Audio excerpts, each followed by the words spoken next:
ایسے بیانات آتے دیکھیے رہے. اس سے پہلے بھی سعودیہ میں داعش کا وجود نظر آتا ہے ایام حج میں، عمرے میں، مختلف محترم محترم مہینوں میں ان کا ایکسیز اور ان کا وجود نظر آتا ہے، تصویریں آپ کو مل جاتی ہیں، لیکن وہ اتنا منظم ابھی نہیں ہے، وہ گھر کے سامنے نہیں ہے، ان کی پالیسی یہ ہے. ایام حج جو ہے، حج کے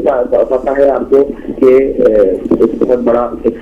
ہماری عبادت ہے بین الاقوامی، جس میں دنیا بھر کے 25 لاکھ کے قریب زائرین یا 20 لاکھ کے قریب زائرین جو ہیں کم و بیش وہ شرکت کرتے ہیں. لیکن یہاں پر بھی میں آپ کے توسط سے پاکستانی انتظامیہ اور حکومت تک اپنا احتجاج پہنچانا چاہتا ہوں کہ اس دفعہ حج پالیسی میں جو اہل تشریف کو کثرت کے ساتھ نظر انداز کیا گیا، اور اس کی سازش ہے، یہ سازش کے تحت ہوا ہے تاکہ جو اہل تشریف جو ہے حج کو نہ جا سکے، کیونکہ ان کو خوف ہے کہ جو ابھی عرب میں جو سعودی عرب میں 2 دھماکے ہوئے ہیں اور وہاں پر اہل تشریف کی مساجد اور مومنین کو جو نشانہ بنایا گیا ہے، اس کے لیے شام میں، لبنان میں، بحرین میں، یمن میں جو ٹانگیں کھسائیں گے سعودیہ نے، ان کو کنٹرول اور اپنا تسلط وہاں پہ جمانے کے لیے انہوں نے اہل تشریف کو، خواہ لبنان کے ہوں، پاکستان کے، ایران کے ہوں، عراق کے ہوں، یمن کے ہوں، کویت سے کہیں کے بھی ہوں، اہل تشریف کو چاہے کم سے کم مقدار میں پہنچیں. ایک طرف ہی انہوں نے یہ کام کیا اور ہم اس کی مرمت کرتے ہیں اور پاکستانی حکومت تک بھی یہ ہمارا پیغام انشاءاللہ پہنچے گا. دوسرا جو اس وقت ایام حج میں جو چیلنج ہے سعودی انتظامیہ کو، وہ یہ کہ بڑی تعداد میں جو ہے وہ دہشت گرد پہنچیں گے اور مختلف انداز سے. بالکل ضروری نہیں ہے کہ وہ دہشت گردی اور قتل و غارت اور خون بربری کے ذریعے سے جو ہے وہ انسانوں کا نسلیات قتل عام کریں، بلکہ وہ ممکن ہے کہ کسی اور انداز سے حاجیوں کے لباس میں جو ہے مسلمانوں کے درمیان منافرت، نفرت، تفرقہ اور ایک دوسرے کی تکفیر کا عمل شروع کریں. یعنی مسلمانوں کو کافی ساتھ دینا. اہل سنت ہمارے جو برادران ہیں جو مختلف ممالک سے تعلق رکھتے ہیں، خواہ کے حنفی سے ہوں، مالکی سے ہوں، شافعی سے ہوں، حنبلی سے ہوں، کیونکہ ہم ایک طرف دیکھتے ہیں جہاں پر ایام حج میں برات از مشرکین ہوتا ہے، تو کہیں ایسا تو نہیں اس کے مقابلے پہ یہ ایک گروہ تشکیل دیں؟ بالکل ان کو ایکسس دیا جائے گا اور ان کو یہ کہا جائے گا آپ مسلمانوں کی تکفیر کریں. اور یہ ہمیشہ سے ایک واضح نظریے کا ایک سلسلہ رہا ہے کہ ایک طرف متشدد کارروائیاں انجام دیتا ہے، دوسری طرف علمی انداز سے یا غیر علمی انداز سے مسلمانوں کے درمیان تکفیریت کو فروغ دیتا ہے. اب بات آگے یہ تو میں عرض کروں، ابھی کچھ دن پہلے ٹی وی چینل پر جامعہ بنوریہ جو بہت بڑا ادارہ ہے یعنی کہ بندی مکتب کا یا وہابی مکتب کا، اس کے جو پرنسپل تھے جناب محترم مفتی نعیم صاحب نے اعلان کیا تھا کہ میری ویب سائٹ پر اب کوئی فتویٰ موجود نہیں ہوگا شیعوں کے یا سنیوں کی تفریق کا، ان کو ذاکر قرار دینے کا. تو میں ان سے سوال یہ ہمیشہ کر رہا ہے سوچ اٹھا کے دیکھیں. تو میرا سوال مفتی انصاف سے کیا ان فتووں کو ظاہری طور پر ہٹا دینے سے یہ نفرتیں جو آپ کے فتووں میں ایجاد کی ہیں پاکستانی مسلمانوں میں، یہ دنیا کے دوسرے مسلمانوں میں ختم ہو جائیں گی؟ کیا وہ دہشت گرد جن کو آپ علمی رزق فراہم کرتے رہے ہیں کیا وہ ختم ہو جائیں گے؟ مفتی نہیں صاحب کیا آپ جواب دیں کہ وہ ہمارا علمی اثاثہ خواہ انجینئر، ڈاکٹر، وکیل، فوج، میڈیا، صحافی جو مارے گئے ہیں، ہلاک ہوئے ہیں، جامع شہادت نوش کیا ہے، کیا آپ کے فتویٰ ہٹا دینے سے یہ زندہ ہو جائیں گے؟ ان کے اہل خانہ کے دوسرے درد جو ہے وہ زخموں کو مرمت دیا جائے گا؟ مسئلہ صاحب مجھے جواب دیں. آپ کہتے ہیں کہ جناب میری ویب سائٹ پہ مثال کے طور پر نہیں ہونا چاہیے، مجھے دل نہیں، اور اگر ہے تو آج رات ہٹ جائے گا. وہ جا کے دیکھا گیا، بعد میں بھی ان کے دودھ پکڑا گیا اور وہ موجود تھے. تو مسئلہ ان کا جواب دیں. یہ اس طرح کیا آپ اعلان کریں گے کہ اہل تشریف، ہمیں ان کے اعلان کی ضرورت نہیں ہے، کسی مسلمان کو ان کے فتوے کی ضرورت نہیں ہے، لیکن انہوں نے کہا ہے کہ اب میں اس غلطی کا ازالہ کروں گا تو ازالہ کیجیے اور مسلمانوں کے لیے تکفیری فتوے دینے والے گروہوں کے خلاف جو ہے وہ عملی اقدام کریں، اپنی ویب سائٹ اعلان کریں. یہ تکفیری گروہ جو ہیں یہ ایام حج میں نظر آئیں گے، پاکستان میں بھی نظر آتے ہیں. مفتی نعیم صاحب کا بیان سب قابل قدر ہوگا، قابل غور ہوگا، قابل اہمیت ہوگا جب وہ اس طرح کے تمام مسائل کو ریموو کر کے ڈیلیٹ کر کے مسلمانوں میں اتحاد و اتفاق کا درجہ. اور سب سے بڑا آخر میں میں محفل دینا چاہوں گا ان کو, کیا آپ دوسرے مسلمانوں کو تکفیر کا خطرہ اپنی ویب سائٹ پھیلا کر کیا ان کی اسلام کے قائل ہو گئے؟ اگر قائل ہیں آپ تو پھر آئیے کسی سنی یا کسی شیعہ عالم کے پیچھے نماز پڑھیں تاکہ کوئی سنی اور شیعہ عالم کے پیچھے نماز پڑھے اور وحدت کا حق ادا کریں. ورنہ ہم یہی سمجھیں گے کہ آپ انہیں دہشت گردوں کا تصرف ہیں جو پاکستان میں, سعودی عرب میں, یمن میں, شام میں, بحرین میں, عراق میں, افغانستان میں, لبنان میں, ہر جگہ مسلمانوں میں تفرقہ تبلیغ ہو رہی ہیں. داعش ہیں, وہ القاعدہ ہیں, وہ طالبان ہیں, وہ لشکر چھری ہیں, وہ صحابہ ہیں, وہ جند اللہ ہیں. لہذا اگر آپ اپنے بارے میں سچے ہیں ان سے برات کا اظہار کریں, ان پہ لعنت بھیجیں اور ان سے بڑی ذمہ ہونے کا اعلان کریں. تو یہ ایام حج میں یہ ممکن ہے کہ ایسے افراد بھیجیں تاکہ تفصیلیت کا عمل جو ہے انہیں واضح طور پر سامنے آئے اور مسلمانوں کے درمیان جو ہے وہ تفرقہ اور اختلاف کو ایجاد کیے گئے. دوسری طرف میں نے کہا کہ اس کو بیلنس کرنے کے لیے جو ہے کسی بھی جگہ پر کسی بھی ملک کو نشانہ بنایا جا سکتا ہے اور این ممکن ہے قوم ملک جیسے کہ اطلاعات ہیں یمن کو اتارا جا رہا ہے اور این ممکن ہے کسی اور علاقے اور ملک اور مسجد اور مذہب اور مسلک کو نشانہ بنایا جائے. بہت خوبصورت گفتگو رہی آپ سے اور دل تو چاہ رہا تھا کہ ابھی مزید یہ وہ اور بات ہوتی مگر اب ہمارے دامن وقت میں اس سے زیادہ گنجائش نہیں تھی. آپ سن رہے تھے پاکستان سے مشہور و معروف اسلامک اسکالر جناب علامہ سید صادق تقوی صاحب کو. آپ نے بہت ہی عمدہ طریقے سے احسن طریقے سے تمام چیزیں کھول کے بیان کی. کچھ جو ہے وہ پاکستان کے جو دہشت گرد گروہ ہیں جو کہ اپنے آپ کو مختلف مسالک سے جو ہے وہ مربوط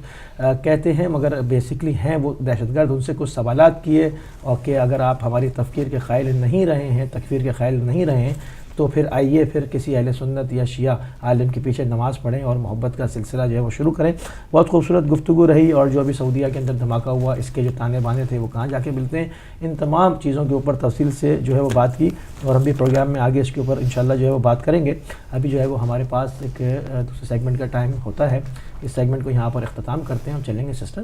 سحر کی طرف. جی بہت شکریہ علی بھائی, بہت تفصیلی اور بہت گہری بات چیت جو ہے وہ ہمارے آج کے گیسٹ سے ہوئی اور بہت ساری چیزوں کے اوپر سے, بہت سارے حقائق کے اوپر سے جو پردے اٹھ گئے ہیں اور ہماری آنکھیں جو ہیں وہ کھل گئی ہیں. بہرحال اس پر مزید بات چیت کرتے رہیں گے اگلے آنے والے آور میں. ہمارا ایک فرائیڈے کو جمعۃ المبارک کا دن, چونکہ بہت ہی مبارک دن ہوتا ہے اور خاص طور پر عبادت کے لیے مخصوص کیا گیا ہے مسلمانوں کی. آپ سب لوگ بھی یقیناً جمعۃ المبارک کے لیے تیاری کر رہے ہوں گے. جمعہ کی نماز کے لیے اس دن حکم دیا گیا ہے کہ نہا دھو کر جو ہے وہ صاف ستھرے کپڑے پہنے جائیں, خوشبو لگائی جائے اور اللہ تعالیٰ کی بارگاہ میں بہت اہتمام کے ساتھ جو ہے وہ حاضر ہوا جائے. تو اسی مناسبت سے کچھ ہیں, کچھ ذکر ہیں میرے پاس آپ کو بتانے کے لیے جن کے کرنے سے اللہ تعالیٰ کچھ مخصوص قسم کی جو تکالیف ہیں وہ دور فرماتا ہے. ہر چیز کا اللہ تعالیٰ نے قرآن پاک میں جو ہے اس کا حل موجود ہے, ہر درد کی دوا موجود ہے اور ہر پریشانی کا جو ہے اللہ تعالیٰ نے ہر کے لیے ایک آیت موجود ہے, ایک ذکر موجود ہے, ایک نام موجود ہے اللہ تعالیٰ کا, جسے پڑھنے کے بعد آپ اس سے شفا حاصل کر سکتے ہیں, اس پریشانی اور اس مشکل سے نجات حاصل کر سکتے ہیں. ایک آپ کو روایت کے مطابق ایک بات بتاتے چلوں کہ ایک دفعہ ایک غلام تھے, ان کو اپنی آقا سے مال کی ادائیگی کے بدلے میں جو ہے وہ آزادی کا معاہدہ کیا ہوا تھا انہوں نے, اور ان کے پاس قرض اتارنے کے لیے جو تھا وہ پیسے نہیں تھے. تو وہ حضرت علی مرتضیٰ شیر خدا مشکل کشا علیہ السلام کے پاس ان کی بارگاہ میں حاضر ہوئے اور کہا کہ میں آزادی کی قیمت ادا کرنے سے عاجز ہوں, میری مدد فرمائیے. تو آپ امام علی علیہ السلام نے فرمایا کہ میں تمہیں چند کلمات نہ سکھاؤں جو رسول اللہ صلی اللہ علیہ وآلہ وسلم نے مجھے سکھائے ہیں, اور اگر تم پر پہاڑ کے برابر بھی قرضہ ہوگا تو اللہ تعالیٰ تمہاری طرف سے ادا کر دے گا. اور تم یوں کہا کرو, اللہم اکفنی بحلالک عن حرامک واغننی بفضلک عمن سواک. یہ آیت جو ہے یہ بہت آسان سی ہے, اس کو آپ یاد کر سکتے ہیں. ہر نماز کے بعد اگر آپ 11 مرتبہ اس کو پڑھیں تو اللہ کے کرم و فضل سے آپ کے اوپر جتنا بھی قرضہ ہے وہ ادا ہو جائے گا. اور کچھ چیزیں سب سے ہماری زندگی میں ظاہر ہے اللہ تعالیٰ کے حکم کے مطابق ہمیں روزی ملتی ہے اور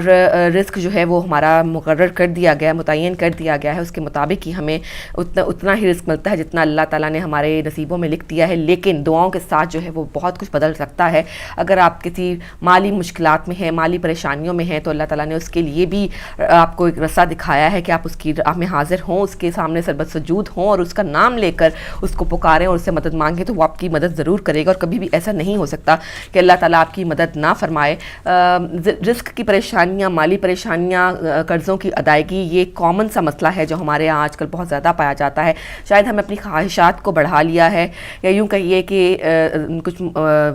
سرکمسٹانسز ایسے ہو جاتے ہیں کہ مالی طور پر جو ہے وہ بہت ساری مشکلات کا سامنا کرنا پڑتا ہے. آپ کو کچھ اللہ تعالیٰ کے نام ایسے بتاؤں گی جن کو پڑھنے سے اللہ تعالیٰ خاص کرم فرماتا ہے اور غیب سے مدد فرماتا ہے اور کوئی نہ کوئی ایسا سبب بنا دیتا ہے جس کی وجہ سے آپ کی جو مالی پریشانی ہے وہ دور ہو جاتی ہے.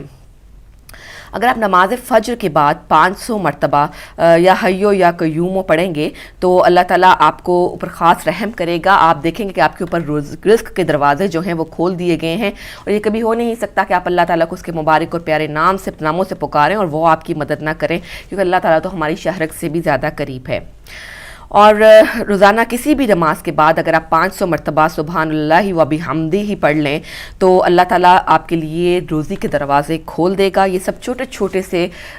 ذکر ہیں جن کو اگر آپ کر لیں تو آپ کی زندگی میں بہت آسانیاں پیدا ہو سکتی ہیں اور ان پہ زیادہ ٹائم بھی نہیں لگتا کہ آپ یہ کہیں کہ ہمارے پاس ٹائم نہیں تھا. ان میں سے کچھ ذکر ایسے ہوتے ہیں، کچھ اللہ تعالیٰ کے نام ایسے ہوتے ہیں جن کو آپ چلتے پھرتے اٹھتے بیٹھتے وقت پڑھ سکتے ہیں. اور اگر آپ صبح شام 41 مرتبہ سورۃ فلق کا جو ہے وہ ورد کریں تو اللہ تعالیٰ جو ہے بھی آپ کی روزی میں برکت فرمائے گا. فجر کی سنتوں اور فرضوں کے درمیان میں 1100 مرتبہ یا غنیوں اور یا مغنیوں پڑھیں گے تو اللہ تعالیٰ 1100 مرتبہ، اس میں کچھ زیادہ ٹائم نہیں لگتا ہے، سننے میں شاید زیادہ لگ رہا ہے لیکن ایسا نہیں ہے. 1100 مرتبہ اگر آپ یہ دونوں نام اللہ کے ملا کر پڑھ لیں تو آپ خود محسوس کریں گے اپنی زندگی میں آنے والی بہترین تبدیلیوں کو. مغرب کے بعد سورۃ الواقعہ کی تلاوت کا جو معمول ہے وہ بنا لیں. بہت تھوڑا سا ٹائم لگتا ہے، بہت ہی خوبصورت صورت ہے. جب یہ منہ پر جب آپ زبان پر اس کو بہت ہی ہلکی طریقے سے آپ اس کو پڑھ سکتے ہیں اور قدرت الہی کا پھر آپ مشاہدہ کریں کہ سورۃ الواقعہ پڑھنے کے بعد اللہ تعالیٰ آپ کے اوپر روزی کے در کس طرح سے کھول دیتا ہے، کس طرح سے اپنی رحمتوں کا نزول کر فرماتا ہے. اور بس تھوڑی سی لگن کی، تھوڑی سی اللہ تعالیٰ کے پاس حاضری کی، دل و دماغ کے ساتھ حاضر ہونے کی ضرورت ہے. روزانہ بعد نماز فجر یا نماز عصر اگر آپ سورۃ الکوثر کی جو ہے وہ 100 مرتبہ تلاوت کریں گے تو رزق کے جو ہیں وہ بہت سارے ذرائع نصیب ہوتے ہیں اور خوشحالی ملتی ہے. روزانہ 100 مرتبہ ہر نماز کے بعد یا اللہ یا رزاق کا ورد کریں تو آپ دیکھیں گے کہ اللہ تعالیٰ آپ کے پاس جو رزق ہے اس کی بہت زیادہ اضافہ کر دے گا. اور یہ کوئی اتنے مشکل نہیں ہے. اگر آپ ان چھوٹے چھوٹے تسبیحوں کو جو ہے وہ جاری رکھیں گے تو آپ کو محسوس بھی نہیں ہوگا کہ آپ نے تسبیحاں بھی کر لیں اور اللہ کی رحمت کے تمام دروازے ہیں وہ بھی اپنے اوپر کھول لیے. سورۃ الکہف 11 روز متواتر پڑھنے سے جو ہے وہ غربت کا خاتمہ ہوتا ہے، فراخی رزق کا سبب بن جاتی ہے سورۃ الکہف. تو کوشش کیجیے کہ سورۃ الکہف بھی ہے جو آپ وہ کثرت سے پڑھیں تاکہ اللہ تعالیٰ آپ کو اپنے رحمت سے نوازے. اور بعد نماز صبح جو ہے اگر آپ یا عزیزوں کا آپ 40 دن تک جو ہے وہ یہ